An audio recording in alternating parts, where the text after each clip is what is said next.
Naomba nisome maandiko haya 1:4 Daniel. Katika mwaka wa 3 wa kumiliki kwake Yehoyakimu mfalme wa Yuda, Nebukadneza mfalme wa Babeli alikwenda Yerusalemu akauhusuru. Bwana akamtia Yehoyakimu mfalme wa Yuda katika mkono yake pamoja na baadhi ya vyombo vya nyumba ya Mungu, naye akavichukua mpaka nchi ya Shinari, yani Iraki ya leo, mpaka nyumba ya Mungu wake. Akaviingiza vile vitu vyote vyombo katika nyumba ya hazina ya Mungu wake. Mfalme akamwambia Ashpenaz mkuu wa matowash wake awalete baadhi ya wana wa Israeli wa uzao wa kifalme na wana wa Israeli wa uzao wa kifalme na wa uzao wa kiungwana, vijana wasio na mawaa, wazuri wa uso, wajuzi wa hekima, werevu kwa sababu ya maarifa yao, wenye kufahamu elimu, watakaoweza kusimama katika jumba la kifalme. Tena aliwaambia wafundishe elimu ya Wakaldayo na lugha yao. Haleluya watakatifu. Baba, naomba neema katika somo hili. Naomba neema kwa sauti hii na kwa andiko hili katika jina la Yesu. Sema amina. Sema amina. Sema amina tena. Haleluya. Lazima tufike Horeb katika jina la Yesu. Maandiko haya ambayo nilisoma wiki iliyopita, tunaona mambo kadha wa kadha yanawekwa pale. Tunamwona mfalme tena Nebukadneza, mtu aliyetawala dunia, na nilikufundisha kulikuwa kuna mambo mawili tu katika siku hizo. Whether ukubali kumtumikia na yeye asimame mbele yako kama mfalme Nebukadneza, au ukubali kuingia kwenye mfumo wake mtawale pamoja naye. Ilikuwa ni mawili tu. Huwezi kukubali. Usipokuwa mtumwa wake, asipokutawala, basi atakuingiza kwenye mfumo wake, na ndicho kinachoendelea hata leo ambacho adui anakifanya. Akishindwa kukutawala, maana umekimbia, umemjua Yesu, umeingia umeokoka na unaenda mbinguni, atafanya kila analoweza akuingize kwenye mfumo wake. Bwana Yesu asifiwe sana. Haleluya watakatifu. Lakini nikwambie neno moja, kututawala adui hataweza katika jina la Yesu. Narudia tena, kukutawala shetani hataweza katika jina la Yesu, na hata akikuingiza kwenye mfumo wake hataweza kukuongoza, bali wewe utauharibu ule mfumo na utautawala wewe katika jina la Yesu. Nilikufundisha siku za nyuma kwamba shetani anajua vitu vingi, anaweza mambo mengi, isipokuwa hawezi mathematics. Sema mathematics. Yani kitu kinamshindaga siku zote ni hesabu, na laiti angelijua mahesabu asingekubali kumpandisha Yesu na kumsulubisha msalabani. Alipomweka msalabani Yesu alishangilia. Bwana Yesu asifiwe sana. Lakini laiti angejua mahesabu ya Mungu asingesubiri kumweka pale. Na tunaona kwenye maandiko ya Nebukadneza anaweka sheria au mambo 4 au 5. Nilikufundisha nadhani Jumapili. Bwana Yesu asifiwe sana. Mambo 5 au 4. Anzia la kwanza, wawe wa uzao wa kifalme. Anasema nitafutie watu ambao ni wa uzao wa kifalme, uzao wa kifalme au wa kiungwana, yani watu wenye DNA ya kifalme au ya kiungwana. Nami hapo nikaliomba kanisa la Rehobothi, nami nawaomba watu wa Rehobothi, naliomba kanisa la Kristo, usikubali adui akuweke anapotaka. Usikubali kupangwa na adui kwa namna iwayo yoyote ile. Nilikufundisha juu ya nguzo za jamii yoyote, na nguzo namba 1 ya jamii yoyote, kama unakumbuka, naomba kanisa lote tuitike, nilisema ni nguzo ya nini? Ni nguzo ya familia. Bwana Yesu asifiwe sana. Na tunaona Nebukadneza anaanza naye hapo hapo, na akwambia huyu jamaa alitawala dunia kwa namna ambayo haijapata kutokea. Sio tu alitawala watu, alitawala ardhi, alitawala watu, alitawala mpaka mimea. Niliwahi kukufundisha, inasadikika Nebukadneza alikuwa akisimama hapa, haya maua lazima yainame yote hivi. Hatujui ni nguvu ya aina gani Mungu alimwekea huyu jamaa. Bwana Yesu asifiwe sana. Wote mnajua ni mfalme ambaye ana matukio yasiyo ya kawaida. Ndiye mfalme aliyewahi kutoka ikulu akapotea ikulu miaka 7, si ndio akaenda kuishi porini kama mnyama na akawa kama wanyama wa porini. Yani ungemwona ni mnyama, aliishi na wanyama miaka 7 mchana na usiku, na bado alitoka porini kama mnyama na akarudi mjini. Sijui alipitaje, na alipofika wanashuka, huyu ni mfalme. Miaka 7 hakuna mtu alisogelea kiti. Umewahi kuona hiyo maneno wewe? Miaka 7 hakuna mfalme na haijulikani yuko wapi, na hakuna aliyekalia kiti, na bado akarudi kwenye kiti. Hakuwa mtu wa kawaida. Ona, anasema nitafutie watu ambao ni familia ya kifalme, damu ya kifalme, familia ya kiungwana, damu ya kiungwana. Nilishakufundisha kuhusu huko nyuma juu ya wana wa Isakari. Sawa sawa jamani, sawa sawa takatifu, kwamba ni familia, ni watoto wa ile nyumba ya Isakari.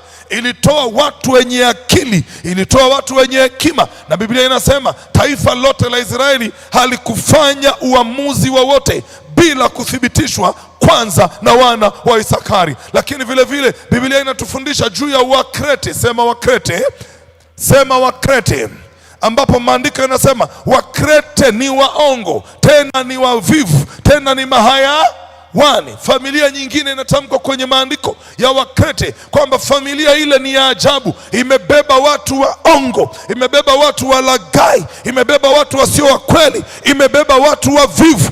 Familia mbili tofauti. Lakini nimekwisha kufundisha juu ya familia ya Seruya, yule dada au kaka wa Daudi, jinsi ambavyo ilikuwa ina watu competent, lakini ni watu ambao hawawezi kufikia hatima zao. Watu wenye uwezo, ukimsikiliza unasema huyu ndio mtu, mpaka wakafikia level ya kuwa karibu na mfalme, lakini bado maisha yao yaliishia mahali pabaya. Na kuombea Bwana akupatie familia nzuri katika jina la Yesu Kristo wa Nazareti. Wewe unielewe, nishangae tu mimi naenda, hata kama umetoka familia ya ajabu, Mungu akupe neema leo ya kusimama pale palipoharibika kwenye familia yenu, na kupitia wewe Bwana airudishe familia yako kwenye enzi katika jina la Yesu. Haleluya watakatifu. Sio usikubali kulala na kuamka na kuendelea na maisha kama kawaida, wakati unaiona kabisa familia uliotoka ina mambo hayajakaa sawa. Nasema tena, Mungu amekuita kwa kusudi, Mungu amekuokoa kwa kusudi. Na nakumbuka rafiki yetu Mordekai akamwambia Esther, halo Esther, nisikilize wewe, usidhanie Mungu amekupa nafasi, Mungu amekuweka hapo hivi hivi tu au kwa bahati mbaya. Hapana, liko kusudi la wewe Esther kuwekwa hapo karibu na mfalme. Na nikwambie, wewe umewekwa hapo ili familia yako isiangamie, ili familia yako isiharibike. Lakini nikwambie Esther, kama utasimama kwenye zamu yako kwa ajili ya usalama wa familia hii, utapotea wewe na Mungu atainua mtu mwingine kwa ajili ya familia hii. Esther aliposikia maneno yale, maandiko yanasema akasema, na kufa nife na kuishi niishi, ingieni kwenye maombi, nitaenda kwa mfalme liwalo na liwe. Na maandiko yanasema Esther akaenda kwa mfalme, na baada ya kwenda kwa mfalme, ni short and story, ni hivi, familia ya wana wa Israeli hakuna aliyeangamia hata mmoja, isipokuwa wale waliopanga maangamizi ya familia ile. Ndio kibao kiligeuka, kaburi walilowachimbia Waebrania waliingia wao na wakazikwa. Na kuombea katika jina la Yesu, yeyote anayetaka kuiathiri familia yako, lile kaburi wamechimba ili waizike familia yako, watazikwa wao katika jina la Yesu. Unielewi? Nasema watazikwa wao katika jina la Yesu. Simama juu haraka katika jina la Bwana. Simama katika jina la Yesu. Sema katika jina la Yesu. Sema kwa jina la Yesu. Oho, kwa jina la Yesu. Kwa jina la Yesu. Kwa jina la Yesu. Ninasimama leo kama Esther wa familia yangu, wa watu wangu. Hakuna yeyote atakayeangamia kwenye familia yangu. Hakuna chochote kitakachoangamia kwenye familia yangu. Hata mbwa hataangamia, hata paka hataangamia. Biashara zetu hazitaangamia, kazi zetu hazitaangamia. Roho ya kufa, roho ya mauti haitafanikiwa kwenye mlango wa baba yangu, kwenye mlango wa mama yangu, kwenye mlango wa nyumba yangu. Naiondoa mauti, naondoa msiba, naondoa vilio kwenye boma letu katika jina la Yesu, katika jina la Yesu. Sema amina, sema amina. Familia yako itakuwa salama. Nitafutie watu watokao familia ya kifalme, watokao familia ya kiungwana katika jina la Yesu. Maandiko yanasema nini? Je, ninyi hamjui ya kwamba tu uzao wa kifalme tena wa kikuhani? Hiyo ndio pattern yetu katika jina la Yesu. Haleluya watakatifu, haleluya watakatifu. Mungu anatamka maneno, nitakuja kufundisha baadaye siku nikipata fursa. Lakini anasema wale watu wawe ni vijana wasio na mawaa. Ni vijana wasio na nini? Mawaa. Vijana ambao hata ukimwangalia unatamani awe mkwe wako.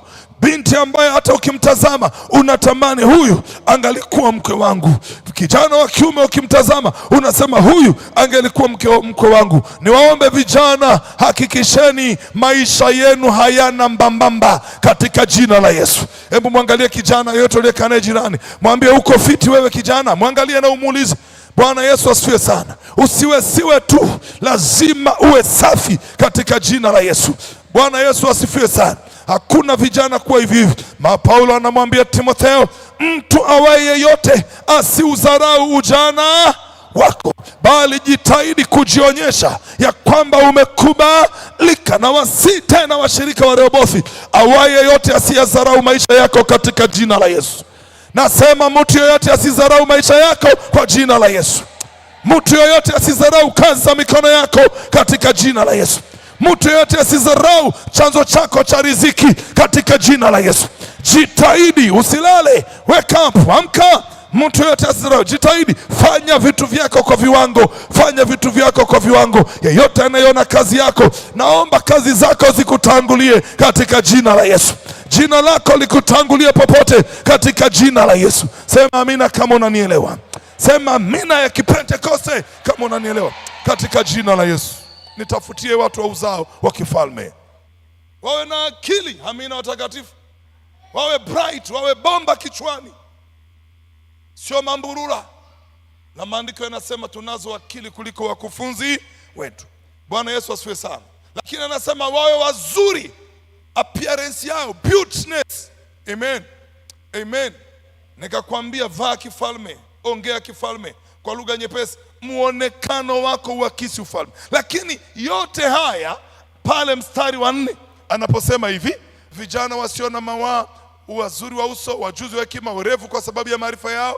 Twende haraka. Wenye kufahamu nini? Elimu, watakaweza kusimama katika jumba la nani? La mfalme. Lengo la sifa zote hizi, kwamba mtu mwenye sifa hizo ndiye ataweza kusimama katika jumba la kifalme. Mtu mwenye sifa hizo ndiye anayestahili kutembea kwenye korido za kifalme. Mtu mwenye sifa hizo ndio mwenye haki ya kuketi pamoja na nani? Na wafalme. Na sasa tunarudi kwenye somo letu tuliposema Mungu anataka kufikishe kwenye mahali pako panapoitwa Horeb. Anasema nitakuweka mahali palipokuwa juu, nitakufanya kuwa nini? Kichwa. Nilishafundisha sana. Lengo neno kuwa kichwa au kufika Horeb ni hicho kinachoongelewa hapo, ili uweze kufikia level ya kutembea, ya kuketi, ya kukula, ya kukaa kwenye meza pamoja na wafalme. Nasema tena kwa jina la Yesu, huu mwaka nawatangazia, hii safari nimeanza sasa. Nasema kwa jina la Yesu, hii Shinyanga kama ina ufalme, na wewe naomba utaketi na hao wafalme katika jina la Yesu. Naomba kama kuna ukuu wote kwenye mji huu, Mungu Roho Mtakatifu, tunazichukua hizo nafasi na ninazigawa kwenu kwa mamlaka ya madhabahu hii katika jina la Yesu. Popote pale mlipo, Bwana akawaketishe kwenye levu ya ufalme katika jina la Yesu. Munafanya biashara, biashara zenu zitoke kwenye grupu au level ya wabangaizaji na zifikie kuwa kwenye level ya royal business katika jina la Yesu. Anapotaka kwenda kutoa M-Pesa, tajiri mwenye pesa nyingi Shinyanga jambo, asiwaze mahali pengine, awaze kuja kwako katika jina la Yesu. Narudia tena, kuwa mkoa anapowaza kwenda shopping ya kununua mavazi, duka la kwanza kulikumbuka, alikumbuke duka lako katika jina la Yesu. Nasema sio mimi, bali imeandikwa watu hao wapate kukaa katika level ya kifalme, na ndilo somo langu linatembea humo katika jina la Yesu. Wangapi tulikuwa pamoja hapo? Sasa ndiko nilikokuwa na kupeleka wiki iliyopita, kutembea katika level ya kifalme, kukaa katika level ya kifalme. Na kwa neno hilo niseme, ninayakataa maisha ya kuzurura mtaani na kuhangaika au kutumikia watu. Naomba Mungu akuketishe mahali pako katika jina la Yesu. Sema amina kama tunaelewana. Maandiko yanasema kwenye kile kitabu kizuri cha Zaburi 11:3 kwamba 11:3 anasema, misingi ikiharibika wenye haki watafanya nini? Na katika eneo hilo tukaona jinsi ambavyo adui, pamoja na kwamba Mungu ametukusudia hayo, kinachoendelea leo kwenye maisha yetu, adui amebadilisha mambo, yamekuwa juu chini na chini juu. Katika kile kitabu cha Mhubiri, Ecclesiastes sura 15:7, Mhubiri 15:7 tulisoma wiki iliyopita, tukaona anasema hivi, ile Mhubiri 15:7, Mhubiri 15:7 tukaona anasema hivi, anasema liko ba nililoliona, 1-2 Wafalme tusome sasa. Liko ba nililoliona chini ya jua, na baa lenyewe liko hivi, nalo ni kama kosa litokalo kwake yeye afanyaje? Atawalaye hawa wanaotawala. Tutaenda mbele, kimbia mbele. Kwa kuwa upumbavu uwekwa mahali pa wapi? Pa juu sana, na wakwasi ukaa mahali pa wapi? Pa chini sana. Na kama itoshi, mimi nimeona watumwa wamepanda nini? Farasi, na wakuu wakienda kwa miguu juu ya nchi kama nini? Watumwa. Anasema ili ni baa, ili ni janga. Bwana Yesu asifiwe sana. Narudia tena, Bwana anasema ili ni janga. Hichi ndicho kinachoendelea leo. Wajinga, utaona tunaishi kwenye kizazi ambacho watu wadhaifu, watu wasiofaa leo hii ndio wanaoheshimiwa na wako juu. Na hata hapa wananisikia, naomba niwaambie, ni zama zao zimeisha katika jina la Yesu. Ni wakati sasa watu waadilifu, watu wenye sifa, watu wenye viwango warudi kwenye nafasi zao katika jina la Yesu. Anasema nimeona biashara za wenye haki, za watakatifu zinapiga vumbi, ziko mavumbini, pota, lakini naziona biashara za wasioamini, biashara za watumwa zinapaa, tena zinapaa kwa spidi ya farasi. Nasema hivi, wewe mfanya biashara, wewe mtafutaji, hii kujisikia vibaya unapoona mtu asiye haki wao wasio haki mambo yao yanaenda, halafu yetu hayaendi. Aisee, hiyo ni roho ya Bwana, chochea kwa jina la Yesu. Unapoona uko salama na ni sawa, vitu vyetu haviendi sawa, lakini vya hao wenzetu wasiomwamini Mungu viko juu, hilo ni janga. Amka, paza, piga kelele, mwambie Bwana, naitaka nuru haraka. Lazima uteka ubadilike. Sema katika jina la Yesu. Sema katika jina la Yesu, ninamshusha huyo mtumwa aliyepanda farasi wangu, namshusha yeyote yule aliyekalia farasi wangu katika jina la Yesu, na mimi ninachukua nafasi yangu leo katika jina la Yesu. Hiki ndicho kinachoendelea ndugu zangu wapenzi. Hichi ndicho kinachoendelea ndugu zangu wapenzi. Kwa nini mambo yako hivi? Ni kwa sababu maandiko yanasema wenye misingi imeharibika. Hivyo misingi inapoharibika, waathirika wa kwanza, victim number 1 wa misingi kuharibika ni wenye haki. Bwana Yesu asifiwe sana. Na ndio maana utaona leo dhuluma inatawala, haki inakuwa chini. Bwana Yesu asifiwe sana. Bwana Yesu asifiwe jamani. Bwana Yesu asifiwe sana jamani. Tukasema hivi, mazingira haya hayakubaliki. Sema mazingira haya hayakubaliki.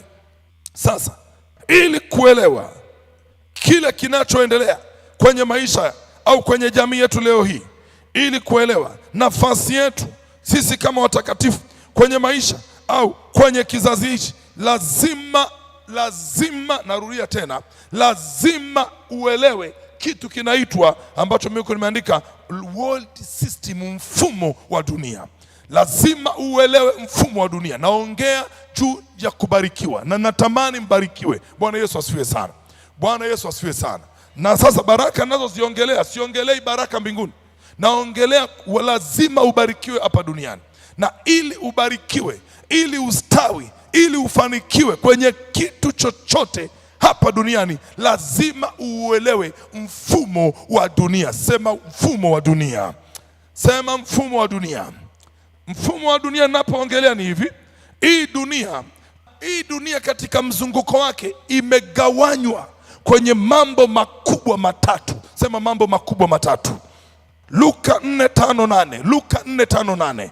Dunia imegawanywa kwenye maeneo manne matatu. Kitabu kile cha Luka sura ya 4 na ule mstari wake wa 5. Kitabu kile cha Luka sura ya 4 mstari wa 5. Twende pamoja mahali hapo. Naomba nisome katika jina. Luka 4:5 anasema hivi, na hii inathibitishwa na Yesu mwenyewe. Na Yesu mwenyewe, sio maneno yangu au maneno ya mtu yote. Nisikilize na kufundisha upate ufahamu. Maana Zaburi 21:16 inasema hivyo, na isema usiweke mniwekee Luka tu. Katika Zaburi 21:16 maandiko yanasema hivi, mtu asiyependa, mtu asiye na maarifa. Bwana Yesu asifiwe sana. Njia yake au maisha yake au fungu lake ni pamoja na waliofanyaje? Waliokufa. Waliofanyaje mzee wangu? Waliokufa. Nikakwambia ndio maana leo hii madhabahu, adui ameziteka madhabahu na anazitumia madhabahu kuhakikisha anapotesha maarifa. Anawafanya watakatifu wa Kristo, walokole wengi, wanakuwa uninformed kwa habari ya maeneo mengi ya maisha yao, na hii inapelekea tunakuwa ni watu wasio na maarifa au wajinga au maamuma, na matokeo yake maisha yetu kila siku yanafuatwa na roho ya maangamivu, na ikataa kwenye maisha yako katika jina la Yesu. Utaona walokole wengi, Wakristo wengi wanafanya kwa bidii, wanajituma kwa bidii, lakini matokeo mara zote kwenye vingi tunavyofanya huwa yanakuwa work done, mara zote inakuwa ni zero au ni below nusu au below viwango. Bwana Yesu asifiwe. Why? Maandiko yanasema kwa sababu ya kukosa ufahamu, kukosa maarifa, sehemu yako ni mochwari, na maarifa ndio haya ninayekufundisha. Bwana Yesu asifiwe sana. Bwana Yesu asifiwe sana. Uielewe dunia kwanza. Unatamani kufanikiwa kiuchumi, lakini je, unajua mfumo, unajua nguzo za uchumi? Unatamani kuwa na afya bora. Je, unazijua nguzo za afya bora? Unatamani kuwa na familia bora. Je, unazijua nguzo za familia? Hasa walokole wengi hawajui hizi fundamentalisti au fundamental za mambo mengi. Hivyo maisha ya walokole wengi au ya Wakristo wengi utakuta ni ya kama mtu aendaye gizani. Utaona tuna vijana wazuri, hata hapa ninajua wapo, lakini ukiwaangalia kimantiki ni kama watu wanaoenda gizani. Unaenda unagonga, unarudi pale pale, unaenda unagonga, unarudi pale pale. Na I'm telling you my brother, unaweza ukashangaa kijana ameanza kuyatafuta maisha tangu angali mbichi mpaka anafika mtu mzee, hana chochote anachoweza kuonyesha. Mimi nasema leo kwa jina la Yesu, kila mshirika uliyeko mahali hapa lazima uwe na kitu cha kuonyesha. Kwa jina la Bwana, lazima uwe na kitu cha kuonyesha watoto wako. Lazima uwe na kitu ambacho hata wajukuu wako watakuja kukiona. Mabula, unanisikia vizuri? Lazima uwe na kitu hata vitukuu vyako vitakuja kuona. Ni maamuzi, ni maamuzi, ni maamuzi. Bwana Yesu asifiwe sana. Haleluya watakatifu.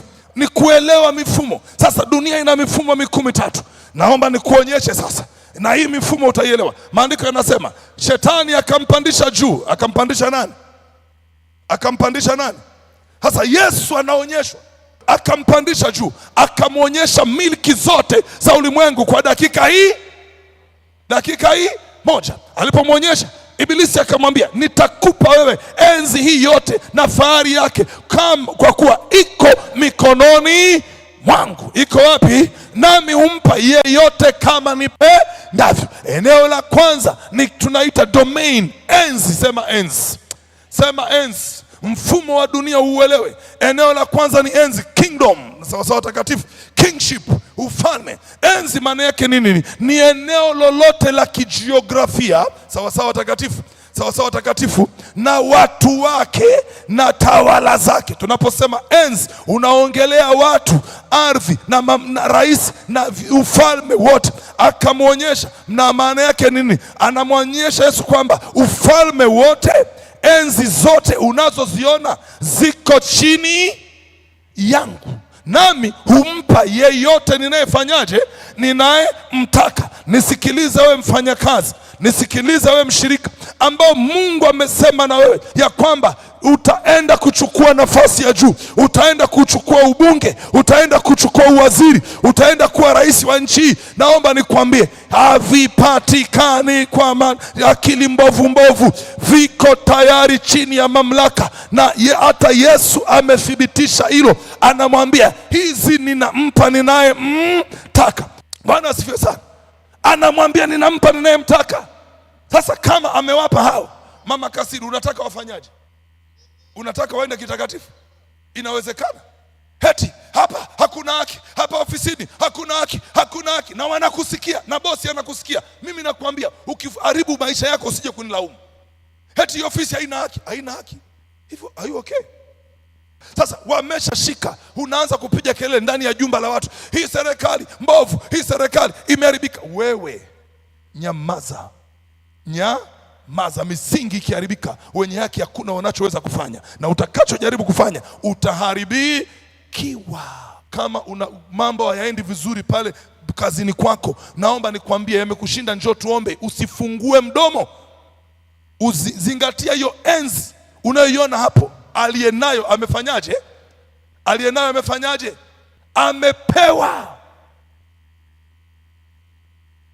Na ukitaka kumgusa, kushindana naye, shindana kwanza na aliyefanyaje? Aliyempa.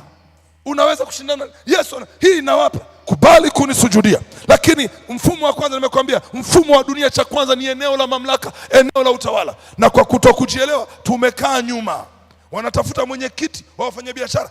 Mimi mambo ya siasa siwezi, mimi nakaa dukani. Utafilisika, utahama pale, utahama pale. Nakwambia, wakishakaa, kumbuka, watakuwa loyo, watii kwa aliyewaweka. Ndio maana leo ninawafundisha, ukiona mtakatifu yoyote yupo kwenye nafasi, yupo kwenye mamlaka, msiwaseme, waombeeni. Wanachokipitia Mungu anajua. Wanachokipitia Mungu wanafanyaje? Wanajua. Waombee. Sio kila unachokiona unaonyoshea vidole wa viongozi. Wamepambana sana kuingia hapo. Sio rahisi. Unapoona mtakatifu mwenzio ni bosi kwenye ofisi, kwenye idara, muombee sana. Muombee sana. Kupata nafasi mahali popote sio kitu kirahisi. Hizi hazitolewi, lakini haitoshi. Anaendelea kumwonyesha eneo la pili la mfumo, world system. Anasema ima mikononi mwangu, twende mstari wa 7. Anaendelea kumwonyesha tena Yesu, basi wewe ukisujudu mbele yangu, yote yatakuwa ya nani? Ya kwako, ukikubali kusujudu. Yesu akajibu akamwambia, imeandikwa, usimsujudie Bwana Mungu wako, umwabudu yeye peke yake. Endelea mbele. Akamuongoza tena mpaka wapi? Yerusalemu. Akamweka juu ya kinara cha hekalu, akamwambia, ukiwa ndiwe mwana wa Mungu, jitupe wapi? Chini. Jitupe chini, kwa maana imeandikwa, atakuagizia malaika zake wakufanya nini? Wakulinde, ya kwamba mikononi mwao watakuchukua, usije ukajikwaa mguu wako. Akampandisha juu. Bwana Yesu asifiwe sana. Bwana Yesu asifiwe sana. Eneo la pili la mfumo wa dunia ni eneo la mamlaka, authority. Bwana Yesu asifiwe sana. Ukuu, zingatia, utawala, domain. Mfumo wa pili wa dunia ni eneo la mamlaka, authority, na kusii mamlaka za dunia hii, maongozi ya dunia hii. Anamwambia wazi Yesu, hayo nayo huwa ninampa ninayemtaka. Nimekwambia neno enzi maana yake ni eneo la kijiografia pamoja na watu wake na utawala wake. Authority ninampa nimtakaye. Bwana Yesu asifiwe sana. Na by the way, anaitwa mfalme wa dunia hii. Anaitwa mfalme wa dunia hii. Maana yake ni mfalme wa wafalme wa dunia hii. Nini cha kwetu watakatifu? Nini cha kwetu watakatifu? Cha kwetu ni hiki. Cha kwetu ni hiki. Hiyo maneno haiko hivyo. Bwana Yesu asifiwe sana.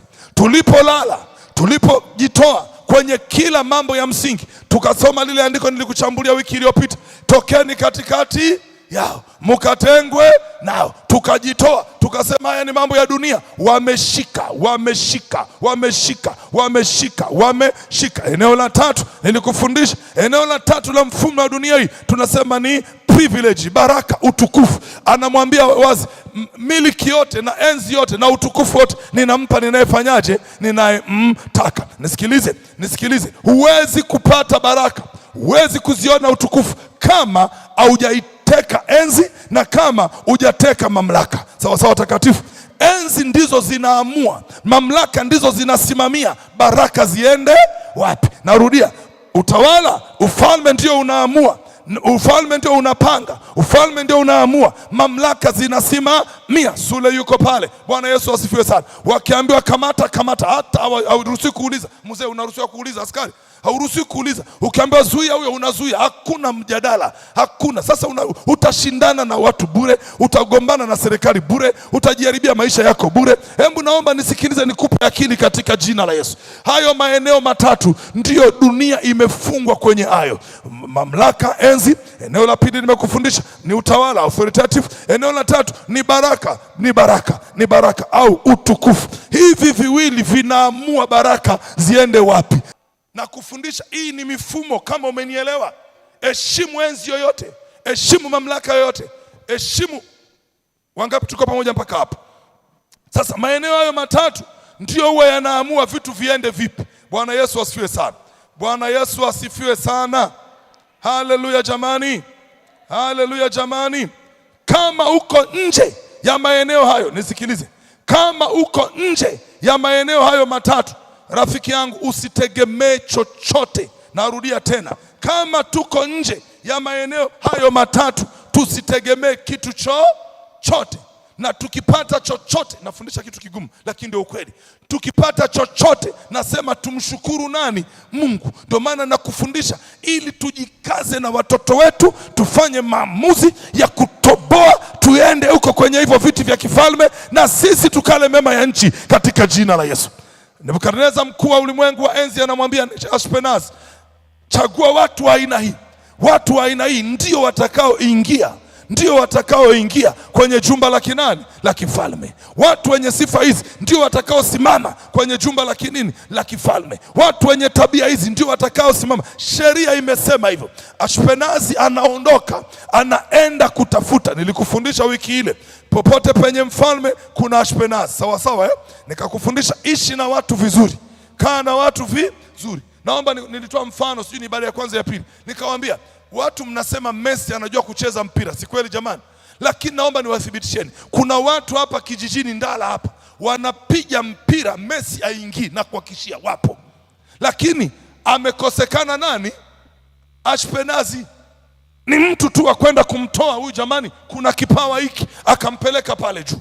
Kuna watu wengi ni wazuri, na inawezekana nawe ni miongoni mwa hao, lakini hujapata tu fursa ya kukutana na nani?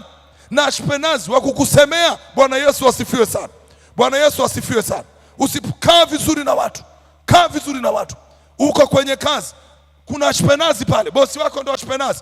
Uko kwenye biashara, kuna Ashpenazi pale, wale walio juu kibiashara kuliko wewe ndio Ashpenazi. Yuko mmoja wao ni Ashpenazi. Kuna watu Mungu anawaweka, na kila mtu amewekewa, ambaye huyo ndiye atakaye kukupeleka, atakaye kushika mkono akupeleke ukaketi pamoja na nani? Na wafalme. Yupo. Yusufu amekaa kwenye jijela miaka ya kutosha. Unasikia watakatifu? Kwa taarifa yako, asingepatikana yule kijana alienda kusema kwa nani? Kwa Farao, kwamba kule jela tunateseka nini? Kule jela kuna mtu yuko hivi na hivi na hivi. Mfalme anasema leteni huyo mtu. Anafikishwa pale, mfalme anajieleza maneno mawili matatu, jamaa anaanza kutiririka. Mfalme anasema tupate wapi mtu kama huyu? Huyu arudi jela, vua nguo za jela, valisha nguo za ikulu, na apewe pete. Na kuombea hilo katika jina la Yesu. Wako watu hapa mmehangaika sana, mnapambana sana kwa sababu muko peke yenu. Mungu awaletee Ashpenazi wa kuwapeleka mahali palipo linapoinuka katika jina la Yesu. Sema amina kama unalihitaji hilo. Bwana Yesu asifiwe sana. Bwana Yesu asifiwe sana. Usiwe kichwa ngumu na kufundisha. Chukua hekima ya Rehoboth ya namna ya kutembea na kuingia kwenye nyanja, stage, majumba ya kifalme. Kama uzijui utaondoka. Amen. Amen. Fundisha watoto wako kuishi kifalme. Siku zingine unachukua watoto unawaambia leo hakuna kula na mkono. Leo nataka mle na vijiti. Bwana Yesu asifiwe sana. Kula kichina. Amina. Amina. Hawa wenye nguvu ndio wanaoamua we ule nini, uvae nini, utawaliwe na nani, uongozwe na nani. Ukielewa haya, tutajifunza na tutageuza mindset zetu katika jina la Yesu. Hata kama tu watumwa, tutavishwa roho ya Danieli katikati ya utumwa. Bwana atatutoa, tutaenda kuketi na wafalme katika jina la Yesu. Alikuwa mtumwa, lakini aliweza kujipambanua katikati ya watumwa. Aliishi kifalme. Katikati ya biashara zisizoenda, za kwako zitaenda, zetu zitaenda, lakini lazima ujipambanue. Bwana Yesu asifiwe sana. Na Mungu ametupa mambo makubwa mawili. Ametupa wakati, ametupa fursa. Bwana Yesu asifiwe sana.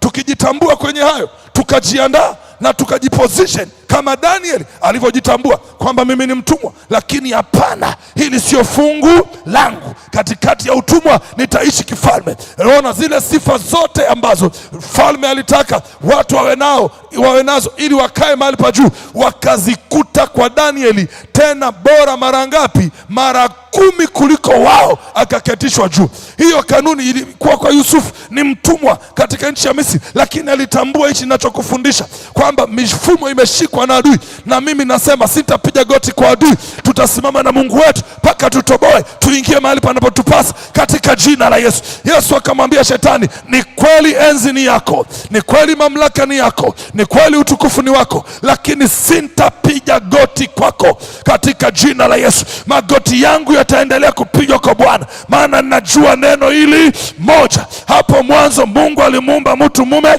na mtu mke ili watawale, ili wamiliki. Bwana Yesu asifiwe. Si ndio hivyo jamani? Haya ulionayo Shetani, wewe umeiba, na kwa sababu umeiba, mimi nakuja kwa nguvu na kwa mamlaka ya mwenye navyo, nitakunyang'anya, nitavichukua. Naomba nikwambie, alichukua mamlaka, alichukua enzi, alichukua baraka, na zote hizo akasema nimepewa mamlaka yote, nimepewa utukufu wote, nimepewa nguvu zote, naenda kwa Baba, nami mamlaka hayo ninawapa ninyi, pokeeni. Nguvu hizo ninawapa ninyi, pokeeni. Utukufu huo ninawapa ninyi, pokeeni. Sasa ni swala la uelewa, akili yako ikae sawa, ujue ni kweli adui amevishika, ila ninaapa havitabaki mikononi mwake, kwa sababu tangu mwanzo havikuwa vya kwake. Hivi vilikuwa vya Baba yangu, na mimi niliumbwa kwa ajili ya hivyo. Tuliumbwa ili tutawale, tuliumbwa ili tumiliki, tuliumbwa ili tubarikiwe, sio vinginevyo. Kaandaye kufundisha mafundisho madhaifu ya kwamba mafundisho ya baraka yafai. Naomba nikwambie, baraka ndio maisha ya sasa. Sema amina kama unanielewa katika jina la Yesu. Sema kama unanielewa katika jina la Yesu. Sema basi katika jina la Yesu. Haleluya rafiki zangu wazuri. Haleluya rafiki zangu wazuri. Sasa ili kuingia mahali pa wafalme, level ya kifalme, kutoka kwenye maisha ya kutumikishwa, kutoka kwenye maisha ya haso, nimekufundisha maisha ya kufanya kazi kama nani? Naongea na watu hapa. Hii kazi ya tutakuwa transformed, itaka tustake. Narudia tena. Nilisema maisha ya kufanya kazi kama nani? Paza sauti. Kufanya kazi kama tembo, kutumikishwa kama tembo, lakini unakula kama nani? Sisimizi. Sio ya kwako. Narudia, sio ya kwako. Narudia, sio ya kwako. Kazi kubwa, kazi ngumu, lakini unachopata ni kidogo. Nasema sio ya kwako. Lakini kama una uelewa, maandiko yanasema kukosa maarifa, akosaye maarifa njia yake ni pamoja na waliofanyaje? Waliokufa. Utaendelea kufanya kazi kama tembo na utaendelea kula kama mchwa. utafanya kazi kama tembo, watoto wako watasoma kama simbirisi, utafanya kazi kama tembo, afya yako itakuwa duni. Naomba Mungu akugeuze leo kwa jina Yesu. Ziko njia mbili, option ni mbili tu. Option ya kwanza, ili kutoka tulipo na kuingia pale ambapo mfalme Nebukadneza anamwambia yule Ashpenaz kwamba ili wasimame kwenye jumba la nane la mfalme, ili biashara yako isimame kwenye level ya nini, ya kifalme, ili kazi yako isimame kwenye level ya kifalme, utoke huko pa kutumikia watu, pa kufanyia watu, utoke kwenye hilo kundi. Mambo mawili, sema mambo mawili. Jambo la kwanza, njia ya kwanza ni kubali kumsujudia shetani. Si ndio alimwambia hivyo Yesu? Unayataka haya? Kubali kunisujudia. Na hiyo ndio dunia imekubali, ndio wenzetu wamekubali. Niangalie machoni. Ndio maana wakigusa vinawezekana. Wamekubali. Ajira zinatangazwa, munapambana, lakini ni simple tu. Kazi hamna siku hizi bila connection. Bila nini? Connection.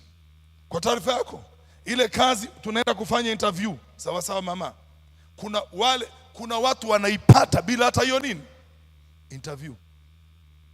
Mtu jina linatuma, toka kijijini, njoo kazi imepatikana, njoo jaza fomu. Asa connection ziko za halali na zisizo za nini, za halali. Hii ni kiroho. Danieli alipoinuliwa na mfalme, cha kwanza alimwambiaje mfalme? Alipoingia tu pap, akasimama mbele ya mfalme, mambo yamenyooka. Cha kwanza alimwambia mfalme, nina jamaa zangu wangapi wako huko kijijini, naomba na wale waje. Connection hizo ni nzuri, maana hizo ni za kikazi, sio za kihuni. Lakini mfumo wa andiko tulilosoma ambao anasema nimeona wenyewe ni kuwainua wapumbavu, kuwainua wanani na kuwashusha wenye haki. Emlete CV, wanasoma CV. Nyaega mechana. Alikuwaga Eddie Boy. Huyu ndiye ile kashfa ya uwizi wa mbao za kijijini, aliyetoaga ile siri ya mbao za wapi, za kijijini. Mwenyekiti akafanyaje? Akafungwa. Miaka 5 baadaye, huyu ndiye aliyetoa ile siri ya ile shule iliyojengwa na matofali yalikuwa simenti haitoshi, diwani akafanyaje? Akafukuzwa. Huyu ndiye aliyezuia siku ile kwenye ile dili fulani ya kura. Huyu ndiye, ila vyati vyake hii fomu inapelekwa. Huyu atatuharibia kazi, utaharibu chakula ya watu, tupa huko. Kwani wewe hivyo uliwekwa na nani wewe unasimamia hiyo mavitu? Wewe mwananchi tu wa kawaida unafatafata vitu vya watu. Wewe ni mfanya biashara, vitu vingine vikipita funga macho. Funga nini? Kuna mambo ukiyaona funga nini? Macho. Na maandiko yanasema unapoona maskini anaonewa usikurupuke kuingilia. Hata Mungu mwenyewe aliyemuumba anamuona maskini anaonewa. Wengine wanavuna walichopanda. Wamekubali kusujudia, ndio njia ya kwanza. Watu wanapanda vyeo hivi na hivi na hivi. Unahangaika nini? Mzee, nenda kwa bibi, nenda kwa fundi, Unashangaa jamaa amerudi, hana sifa, hana chochote, promotion zimetoka, hana sifa. Yeye ndo anakuwa kwanza kuinuliwa. Hii kazi ina upendeleo. Mimi nakufundisha, ukiyaona hayo nyamaza kimya. Nimeshakufundisha leo. Ukianza kufungua mdomo, watakunoti na watakushughulikia. Na Mungu mwenyewe uliye naye huyu, wa ibada ya juma ngapi? Wa Jumapili. Huyu mliye naye nyie, wa kuamka asubuhi kama Lazaro alivyotoka kwenye kaburi, hata kushukuru Mungu hawezi. Unakurupuka asubuhi kazini. Huyo utapigwa kipapai kimoja wewe. Hata mimi mchungaji sitaweza kukusaidia. Na mimi kwa ni mjinga, niingilie vitu nisivyovijua.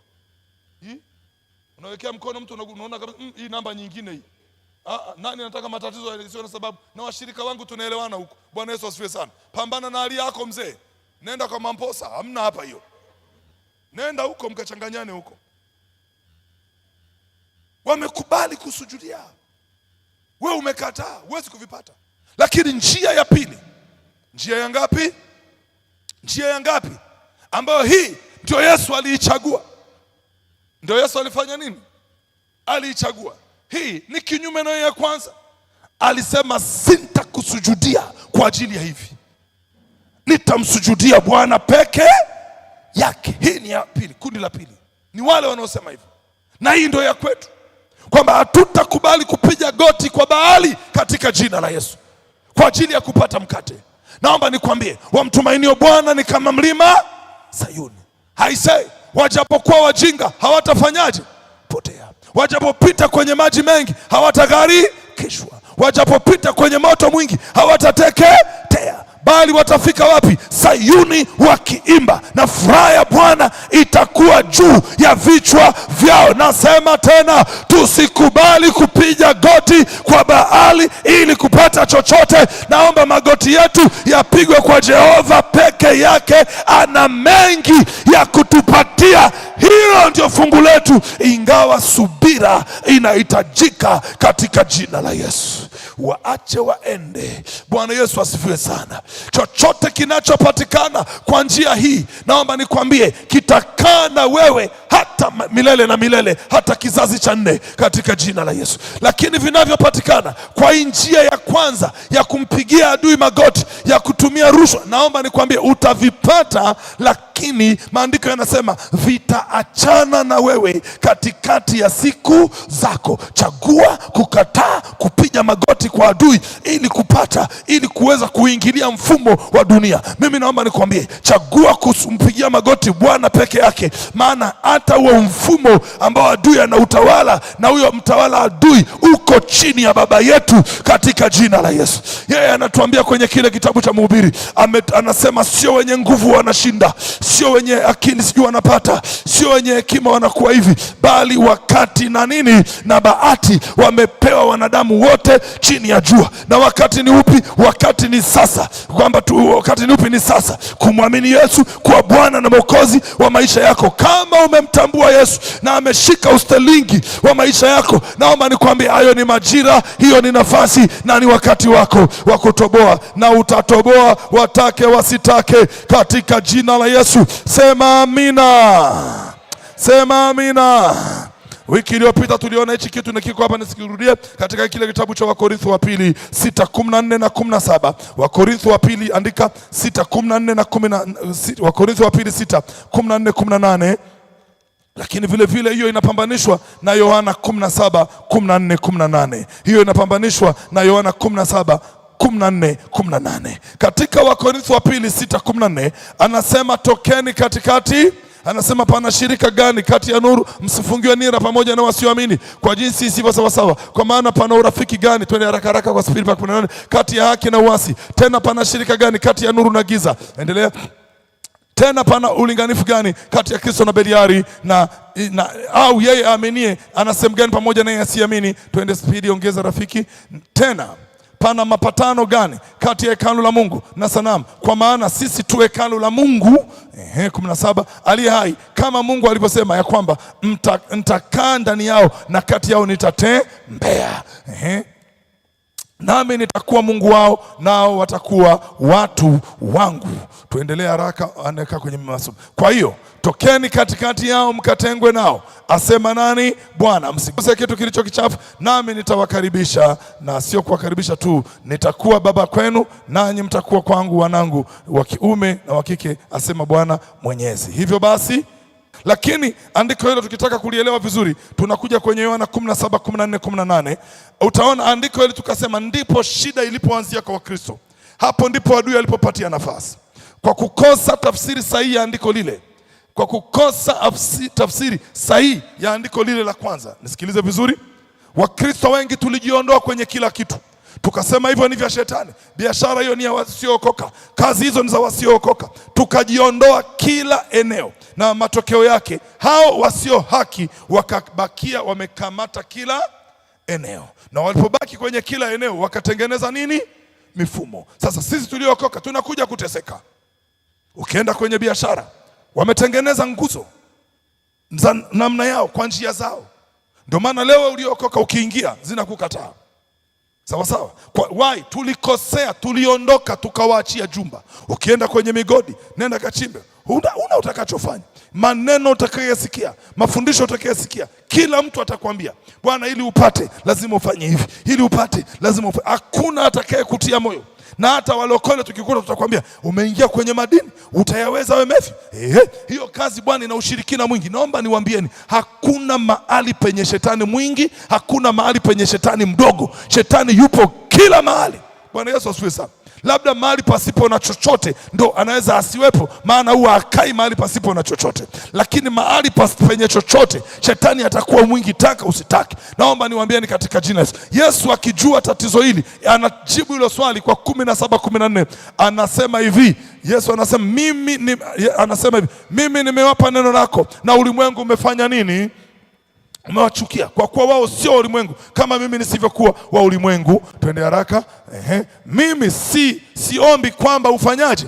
Uwatoe katika ulimwengu, bali uwalinde na yule nani? Mwovu. Yesu anaweka msingi kwamba hapa swala anaposema msikae, msishike, msiguse, hapana shirika kati yao, tokeni kati yao mkatengwe nao, haimaanishi kwamba tuwaachie siasa watu wa duniani. Bwana Yesu asifiwe sana.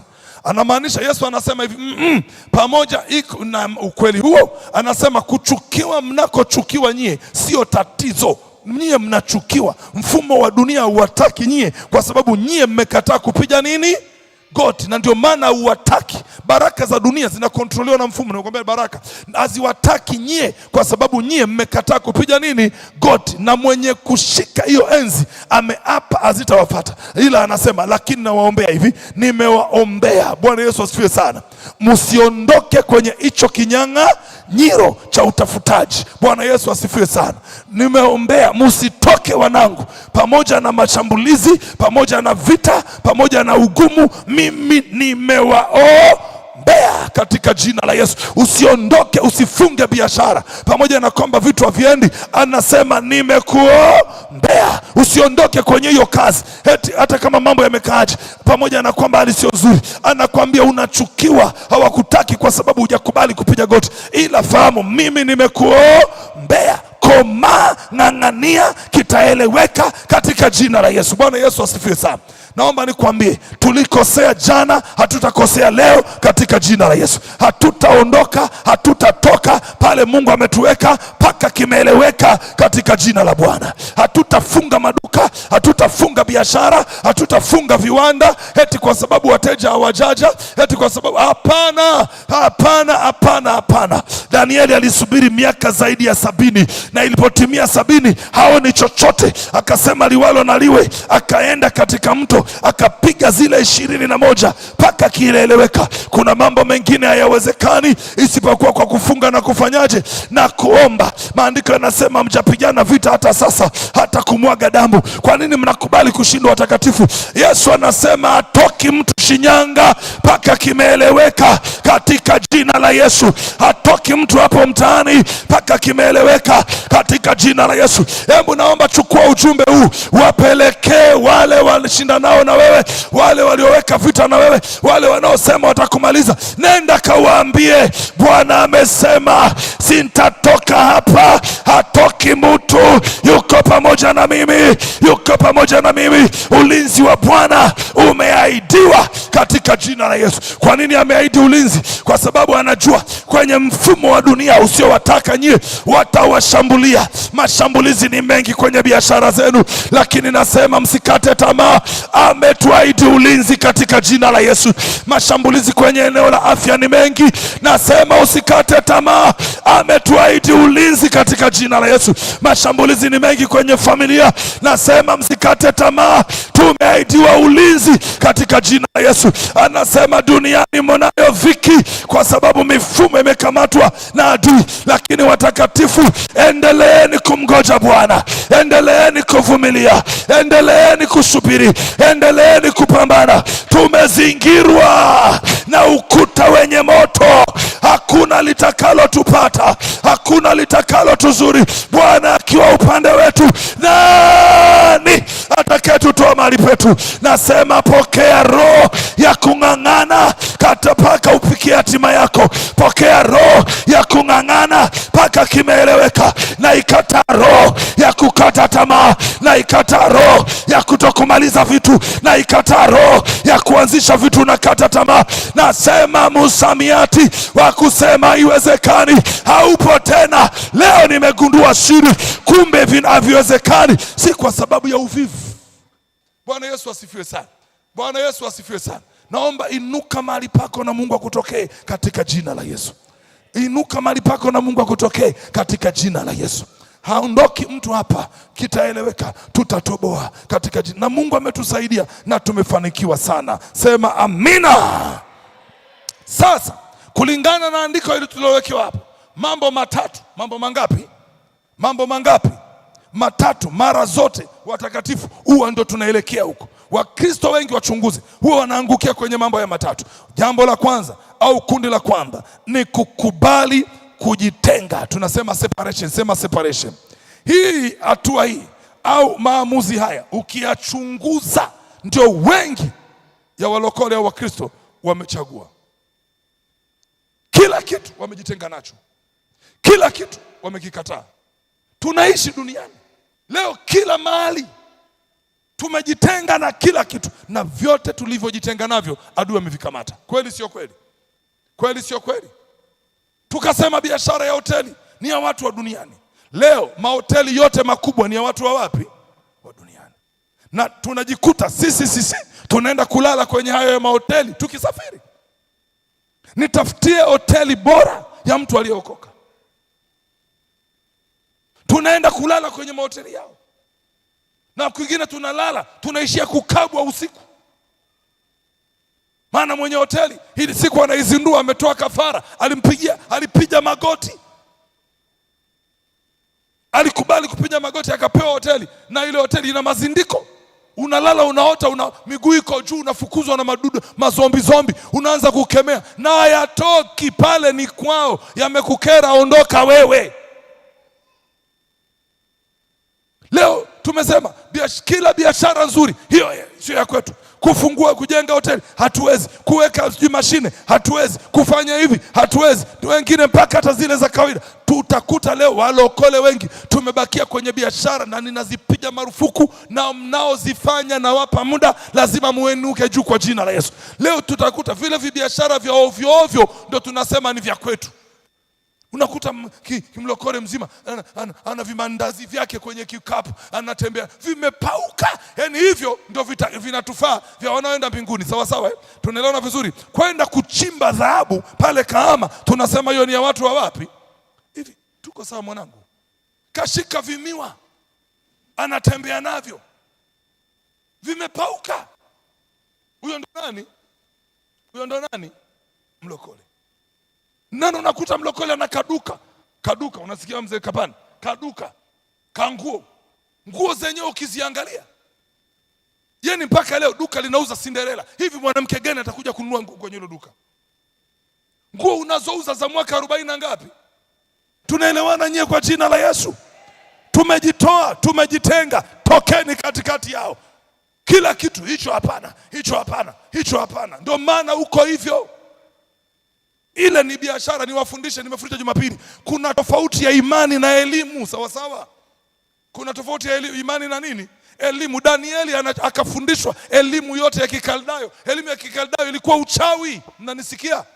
Lakini pamoja na kujifunza uchawi na akaujua uchawi na akajua kuroga, bado anasema mimi Danieli. Bwana Yesu asifiwe sana. Bwana Yesu asifiwe sana. Ndani alibakia bado yeye ni nani? Ni Danieli. Na wachawi wanapiga kura, wanamtaua mwenyekiti. Unafahamu mmoja wa maandiko anasema Danieli alikuwa ndiye mwenyekiti wa nani? Wa wachawi wote wa dunia. Ndiye aliyekuwa mkuu wa Wakaldayo, Danieli. Wakaldayo walikuwa ni wachawi. Kwa nini wachawi walimuona Danieli anafaa kuwa mwenyekiti wao? Kwa lugha nyepesi, walikuwa wanamuona ni mwenzao copyright. na ndio maana walikuwa wanampa ushirikina na dili zao zote. Kumbe mwenzao alikuwa uchawi aliufahamu hapa, lakini moyoni hakuwa hata na tone la uchawi. Alikuwa goti lake limepigwa kwa Jehova muda wote. Ndio maana kila mpango waliokuwa wanapanga pamoja, wakimaliza yeye anaenda madhabahuni peke yake, anaufyatua katika jina la Yesu. Kila maamuzi wakiyafanya pamoja, yeye akimaliza kama mwenyekiti, ndio tumeamua hivi, sawa sawa, yeye anaingia madhabahuni, anawaita wale wenzie wanaojuana kwa siri, wanaufyatua katika jina la Yesu. Sasa tukikataa kuingia humo, aise, watapanga mengi, wataamua mengi na watafanya mengi, na yatatuhusu wote katika jina la Yesu. Naomba nitangaze marufuku tena na tena wao wa dunia kutuamulia mustakabali wa elimu ya watoto wetu katika jina la Yesu. Sema amina. Basi na sisi tusome, tuingie huko kwenye serikali, kwenye baraza la madiwani, tuhusike kwenye kufanya maamuzi kwa habari ya elimu, maana hao ndio wanaofanya maamuzi katika jina la Yesu. Marufuku kutuamulia uchumi wetu, pesa zetu zitumikeje kuanzia leo katika jina la Yesu. Basi naomba tuimasike, tuingie humo. Bwana Yesu asifiwe sana, ili na sisi tushiriki kwenye mipango nayo maamuzi, na tuseme hii itakaa hivi. Ninabarikiwa sana na baadhi ya watakatifu ambao wamefanikiwa kupenya kwenye huu mstari na kuingia kwenye baraza la maamuzi au kwenye eneo la wafalme. Watu wanaamua, wanamaliza, alafu naye anasimama akitoa hoja yake. Wanasema jamani, neno la rafiki lisimame. Wote mnajua habari ya Danieli. Wafalme wameamua, wakuu wameamua, maliwali wameamua, kuanzia leo yeyote atakayeomba kwa Mungu mwingine isipokuwa Mungu wa Nebukadneza na kufa afanyeje jamani? Afe. Amri ikapitishwa. Si wako wenyewe, ndio matokeo yake. Si tumewaacha wenyewe? Si wewe ndio mwandishi? Si unaonaga maamuzi yao? Wanaamua, ndio akili zao ziko vile. Usianze kuwasema, usiseme serikali mbaya, viongozi. Hapana, ndi wao ndivyo walivyo. Bwana Yesu asifiwe sana. Bwana Yesu asifiwe sana. Walipoamua, sikiliza, Danieli ikasemaje? Walipomaliza maamuzi akasema, si tu kwamba nakataa, si kwamba tunafanyaje, si kwamba tunafanya nini, si kwamba tunakataa. Hicho mlichoamua ni hivi. Saa 6 ilipofika, akafungua madirisha yote, sawa sawa, milango yote. Si mmesema hairuhusiwi? Sasa saa 6 yeye akasimama, akainua mikono juu na magoti chini. Bwana Yesu asifiwe sana. Wanashangaa Danieli linaomba. Wanasema hivi, huyu mbona hatumuelewi? Hii amri si ya kifalme? Si imepitishwa kwamba hakuna maombi kwa jina lingine? Mbona anafanya vingine? Wakajua Danieli, are you okay? Naomba niwaulize, mwisho wa mambo nani alishinda? Lishinda. Utashinda wewe kwa jina la Yesu. Lakini ukiwa nje hatutafanikiwa, yatapita. Mwisho wa mambo, huyo aliyeamuru kwamba anyongwe alitangaza kwanza, baraza lote lina kushine, tupa kwenye shimo wafe. Kuanzia sasa, kuanzia leo, hakuna goti litapigwa, hakuna kinywa kitafunguliwa isipokuwa kwa Mungu wa Danieli. Why? Hakujitenga, hakutoka. Na waombea baraka katika jina la Yesu. Fungueni mabiashara katika jina la Yesu. Anzisheni miradi katika jina la Yesu. Twendeni tukachimbe madini kwa jina la Yesu. Kote ambako wazee wetu walitupotosha tukatoka wakaingia, twendeni tuingie huko. Tuna ulinzi wa Bwana, tusiogope katika jina la Yesu. Paka kieleweke katika jina la Bwana. Wameamua kwamba watu wa klasi fulani wabakie huko, isikupate katika jina la Yesu. Sema amina kama tuko pamoja. Sema amina kama tuko pamoja. Nakataa kujitenga, usijitenge. Sawa sawa. Lakini ya pili, stage ya pili, huwa wanaamua baada ya kusikia mafundisho haya, tokeni katika. Yesu anasema nimewaombea mkae umo, pambaneni, nimewalinda. Huwa wanaamua liwalo na liwe, kucompromise. Ndio tuna kizazi cha aina hiyo, kwamba yeye ni mbaya, potelea mbali, ni nzuri, potelea mbali, ni ya kupiga magoti kwa adui, potelea mbali, ni kukataa kupiga magoti, potelea mbali. Hili kundi lina watu wengi sana. Naomba usiwe kwenye hilo katika jina la Yesu. Yeye kama ni mambo ili yaende ni kumpigia magoti adui, anapiga. Amekutana na wanaosema hatupigi, tutamtumaini Bwana, naye anatumaini. hivi bwana, pa lazima mambo yaendeende hivi. Unasemaje? Haya, sawa, naye toa kitu kidogo, anatoa. Akikuta vimekaa sawa, anaenda. Yani kote sawa, bora mambo yafanyaje? Yaende. Hilo sio kundi letu katika jina la Yesu. Lakini kundi la tatu tunaita ni kundi la transformation, la mabadiliko. Hili ndio kundi nakutakia uwe nalo wewe katika jina la Bwana. Hili ndio nakutaka uwe nalo na ndilo nalomalizia nalo katika jina la Yesu. Kundi la kwanza nimekwambia, wengine huwa wanajitenga. Hilo sio la kwetu. Tumesababisha hasara na wamekiteki kabarufu kila eneo. Kundi la pili ni wale nimekwambia wanaosema kwamba wana compromise na vitu vinaenda. Yeye kama ni kazi, akiambiwa hapa sifa ni hizi anazo, sawa. Akiambiwa sifa unazo, unatakiwa utoe ongo, sawa. Yeye cha msingi apate mambo yaende. Hilo sio kundi letu. Kundi letu nasema ni kundi la mabadiliko au transformation. Bwana Yesu asifiwe sana. Bwana Yesu asifiwe sana. Hili sasa ndio tumelisoma pale kwenye mstari wa 10 na ngapi? 18. Usitoke. Bwana Yesu asifiwe sana. Siwaombei watoke, naombea wabaki humo humo, na wahakikishe wakiwemo humo humo wanasababisha mabadiliko. Nyaega, usitoke, bali hakikisha pale pale mtaa wa Sukari, kuwepo kwako wewe pale kutaenda kusababisha mabadiliko katika jina la Yesu. Watu hawatachinja tena fisi na kumwaga damu, biashara ziende. Watu watabadilika, wataanza biashara na maombi katika jina la Yesu. Watu hawataanza tena kufungua kazi milango ya ofisi kwa kumwaga maji ya kuzimu ya matakataka yanayodanganywa ni maji ya upako, bali wataanza kazi, watafungua ofisi kwa kushikana mikono na kuimwaga damu ya Yesu kwenye milango ya ofisi, na biashara zianze katika jina la Yesu. Watu hawataanza tena biashara au safari kwa kupiga ramli, bali wataanza safari kwa kulitaja jina la Bwana. Kwa nini? Kuna mtu yuko pale aliyekataa kukompromise, aliyekataa kujitenga, aliyesimama na msimamo wa Bwana, kama Yesu alivyosema, sitoki na magoti sipigi na ufalme nitapata, na akaupata katika jina la Yesu. Kuondoka siondoki, magoti sipigi, na bado mamlaka nitayapata na wakayapata katika jina la Yesu. Kuondoka siondoki na magoti sipigi, bado nitamsujudia Bwana na baraka zitakuja katika jina la Yesu. Sinta compromise, nitabaki hapa hapa uliponiweka, hata kama dunia inanichukia, hata kama mfumo wa uchumi unanikataa, nitabaki hapa hapa mpaka kitaeleweka. Sintabadilishwa, bali mimi nitawabadilisha wao. Sintageuzwa, mimi nitawageuza wao. Sintaketishwa chini, wao ndio wataketi chini. Mchungaji, neno hili ni la kwangu.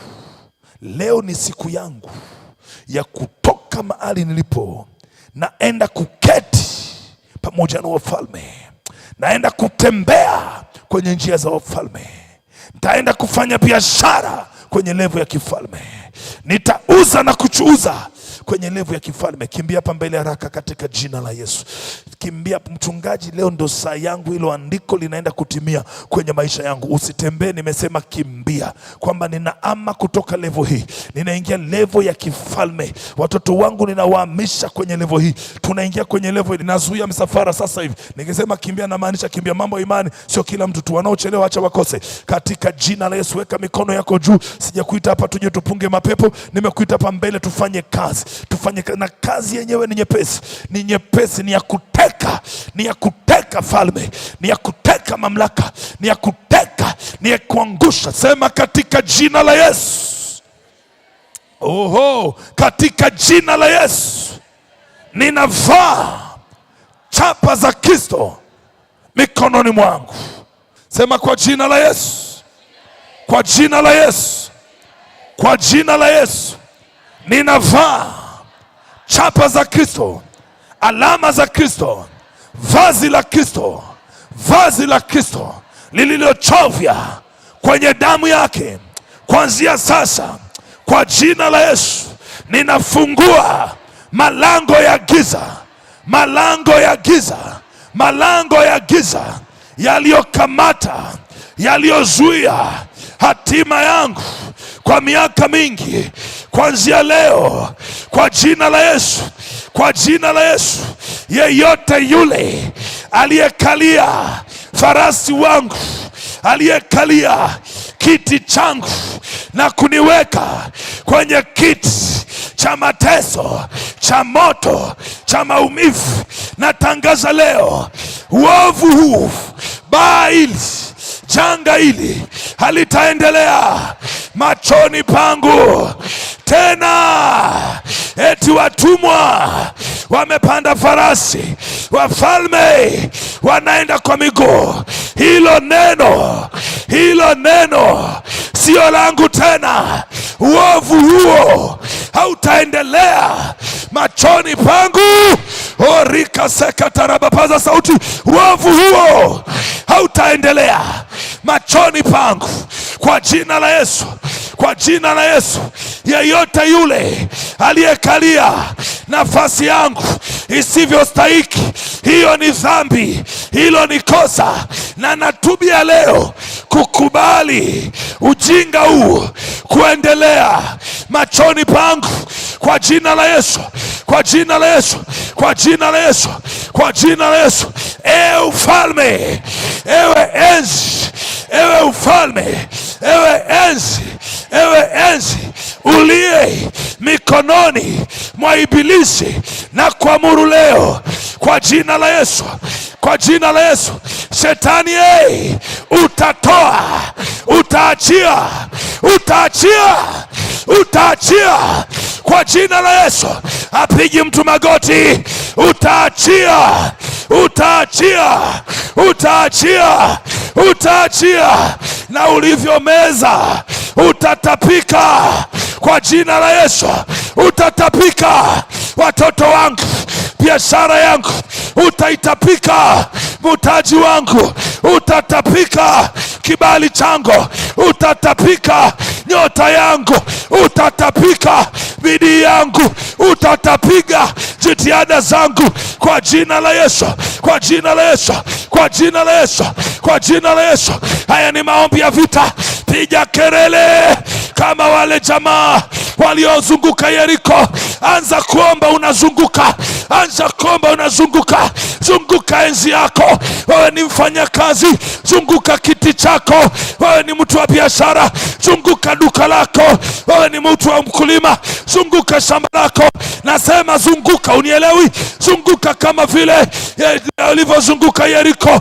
Zunguka kwa imani mara 7, na ikifika mara ya 7 ongeza maombi mazito, ongeza maombi mazito kwa jina la Yesu, kwa jina la Yesu. Ninazunguka biashara zote za wana wa Rehobosi. Nimesema zunguka, zunguka, unielewi? Zunguka hiyo ofisi yako, zunguka hiyo biashara yako kwa jina la Yesu, kwa jina la Yesu, kwa jina la Yesu. Ninawazunguka watu hao, ninawazunguka watu hao kwa jina la Yesu, kwa jina la Yesu, kwa jina la Yesu. Ewe mwana wa kuzimu, ewe Beliari, ewe Lesuani, ewe joka wa bahari, kwa jina la Yesu. Ewe Belzebuli uliyekamata enzi ya watu hawa, biashara za watu hawa, ofisi za watu hawa, riziki za watu hawa, kazi za mikono za watu hawa, na kuapiza leo linyweshe mvua, liwake jua, na kuambia hivi, hatupigi magoti, ila utaachia, ila utatapika, ila utaachia, ila utatapika. Ninakutapisha, ninakutapisha kila baraka ulioimeza. Naomba mtapishe, naomba mtapishe, naomba mtapishe. Alivyovimeza, alivyovimeza utatapika. Afya ya mama huyu, afya ya baba huyu, afya ya kijana huyu, afya ya nyumba hii, afya ya baba huyu utaitapika kwa jina la Yesu, kwa jina la Yesu. Vyovyote vile ulivyovificha kule kuzimu kwa habari ya watu hawa utavitapika, utavitapika kwa jina la Yesu. Hatupigi magoti, hatupigi magoti kwa jina la Yesu. Magoti yetu tutapiga kwa Jehova. Piga magoti, piga magoti, piga magoti, Mwambie Bwana, napiga magoti yangu kwa jina la Yesu. Napiga magoti kwako tu, kwako tu, kwako tu, kwako tu, kwako tu, kwako tu. Na vile ambavyo adui amevizuia kwa miaka mingi, napiga magoti kwako Yawe. Napiga magoti kwako Yawe. Napiga magoti kwako Baba. Napiga magoti kwako Baba. Napiga magoti, napiga magoti, napiga magoti, napiga magoti kwa jina la Yesu, kwa jina la Yesu, kwa jina la Yesu, kwa jina la Yesu, kwa jina la Yesu, kwa jina la Yesu, kwa jina la Yesu. Napiga magoti, napiga magoti, napiga magoti. Nimekataa kupiga magoti kwa dunia, kwa adui, kwa adui, kwa adui, kwa adui. Piga magoti kwa Bwana kwa ajili ya familia, kwa ajili ya watoto, kwa ajili ya afya, kwa jina la Yesu. Sintapiga magoti yangu kwa mtu fulani, kwa jamaa fulani, kwa ajili ya afya. Magoti yangu nimepiga kwako, nimepiga kwako, maana imeandikwa, sujudie Bwana Mungu wako peke yake, peke yake, Yesu peke yako. Nimepiga magoti, nimepiga magoti, nimepiga magoti kwa jina la Yesu, kwa jina la Yesu, kwa jina la Yesu, kwa jina la Yesu, kwa jina la Yesu. Endelea kushambulia, endelea kushambulia. Fanya tukio la imani. Nisikilize, nisikilize. Simama juu sasa. Tumepiga magoti. Simama juu kama andiko linavyosema, ili kama andiko lilivyosema, ili wasimame katika jumba la mfalme, ili watembe kwenye jumba la mfalme, ili waoperate kwenye jumba la mfalme. Sasa umesimama, naomba ona katika ulimwengu wa roho. Bwana amekutoa huko, amekusimamisha pamoja na wakuu, amekusimamisha pamoja na wafalme, amesimamisha biashara yako pamoja na wakuu. Mbona transformation inatokea? Ona transformation inatokea. Ona kuna hatua mpya inatokea. Amekutoa kwenye kusanyiko la wagonjwa, watu waliokaribia kufa, amekusimamisha kwenye kusanyiko la walio hai. Weka mkono wako juu, sema kwa jina la Yesu. Unielewi? Sema kwa jina la Yesu, kwa jina la Yesu. Roho Mtakatifu, asante kwa kunisimamisha leo kwenye baraza la Bwana pamoja na wafalme, pamoja na watawala, pamoja na wakuu. Kuanzia sasa kwa jina la Yesu, kwa jina la Yesu, hakuna atakayenisimamisha na walioshindwa, na walioanguka, na wanaofilisika, wanaoelekea kuzimu. Kwa jina la Yesu. Wewe umesema yeye atakaye maarifa ataketi pamoja na wako, akatae maarifa atakuwa pamoja na maiti na waliokufa. Kwa jina la Yesu naondoka kwenye kikao cha vilivyokufa, visivyokuwa, na simama pamoja na walio hai kwa jina la Yesu. Piga makofi kwa Yesu. Nenda katamalaki, twende tukatamalaki kwa jina la Yesu. Amua kuto kupiga magoti kwa adui. Nachagua kupambana mpaka umewabadilisha, mpaka umewageuza. Sio wao wakugeuze, sio wao wakubadilishe. Simama juu na matoleo yako haraka.